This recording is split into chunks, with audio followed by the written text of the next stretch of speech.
Welcome back to the channel. In today's episode, I am showing you what to do when you cannot stop thinking about food, so you can free yourself up and free your mind up to focus on the things that actually matter in your life.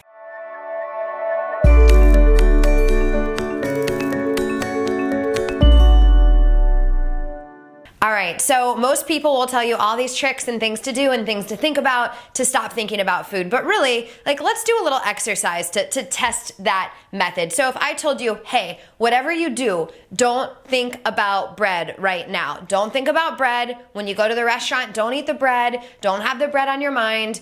What are you thinking of? You're going to think about bread more. So our brain doesn't understand that negative, that don't or that not. So instead of focusing on what not to think about, you need to focus on what to think about and make sure you go through a few steps that might actually be causing your food-focused thoughts. See, if we fix what's going on at the root, adjust what's going on at the root that's causing the thoughts, then the thoughts will disappear altogether, and you won't have to worry about trying to control them. And trust me, I get what it's like. If you haven't been here with me on the channel for a while, my name's Brittany Brown, founder of a company called Beating Binge Eating, leader of over 100 and something thousand food freedom fighters, and we all at some point have spent nearly all of our days, 100% of our energy focused on food, thinking that this is just how it had to be for life. And that is not true. Now I'm in this place where I literally don't think about it unless I get hungry or unless I kind of know it's time to eat. And it can be easy for you too. So I used to think the answer was more control. And then I realized and studied and helped so many women, and I saw, man, the more we control what we eat, the crazier our food-focused thoughts get, the more we actually think about it. So what can we put in place? We can do a number of things, and I want you to kind of check these off. One, you need to make sure that you're not eating too restrictively, meaning no dieting, no cutting carbs, no going keto, no going paleo, the whole I'm gonna do it for a few weeks till I get my weight off and then I'll go back to eating balanced. It doesn't work. It will drive you to eat and drive you to think about food more, which is exactly what you don't want. So make sure there's no restriction. You need to make sure, number two, make sure you are eating enough, eating adequately, and taking care of your body's needs. That way your brain isn't on overdrive trying to get you food. You see, if your brain's trying to get you food, it's going to send signals to you, aka thoughts, to have you eat more. So we wanna make sure you're eating enough. Number three is you wanna actually make sure you're eating a variety of food. So include the carbs back in, make sure you're enjoying these foods, make sure you're eating balanced meals and getting a variety of things in so your body's nutrient needs are met. If your nutrient needs aren't met, your body, your brain are gonna make you think about food to try to get you to eat it. And I know I'm being repetitive here, but so many people think that something's wrong with them, that you might be broken, that you're some food crazed monster, and that's not the case. You're just maybe operating in this restrictive pattern with your food that's causing you to think about it and to eat more.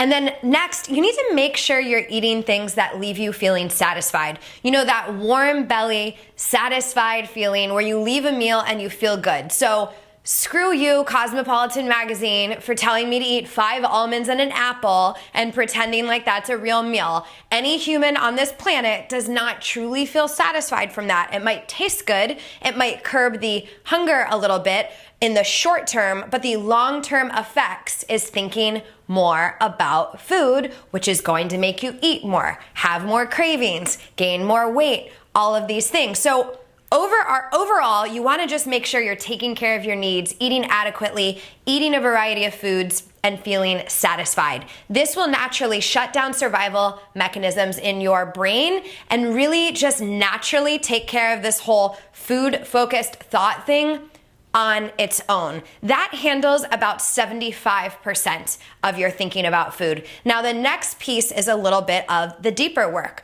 I do see some people, even when they're eating adequately, so much of their food-focused thoughts go away, and then there's this little piece that's called a habitual pattern where they're just used to operating in a certain way with food, used to thinking about things. Their body is used to the stress response. And we need to strengthen our ability and strengthen our capacity to rest in well-being, to rest without stress and emotional drivers driving us to eat and think about food, to be able to just live life without having this food focus. So you will want to make sure you do some of that deeper work to make sure those needs, those things are being satisfied, or to make sure you're not diverting your attention from areas of your life that really need to be grown and healed, or maybe, hiding or whatever that is, like muting your power by self-sabotaging with these intense food-focused thoughts, right? So 75 to 90% of this stuff can be handled just objectively and through your physiology. And then there's going to be that little piece of the deeper work that's going to help this transformation really last for life. So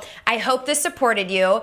I know this stuff can be confusing, and I know the idea of never thinking about food obsessively can feel like this far-fetched dream left for the rare unicorns out there who eat when they're hungry and stop when they're full. But I'm one of those people now, and I struggled for 12 plus years. You can be too. And I made you a free training to support you in breaking out of this crazy food-focused thoughts, releasing the food anxiety, releasing the stress, so you can be in a place of power and truly live your life by focusing on other things that really matter. So go to the link in this description or someplace around this video, click there, and you will have access to this free training that will set you up for a life of freedom and ease and no more food craziness, for life, for good. I made it for you. Go get it. And before you leave the channel, be sure to click like or share this with a friend who you think might need to hear it. I'll see you next week.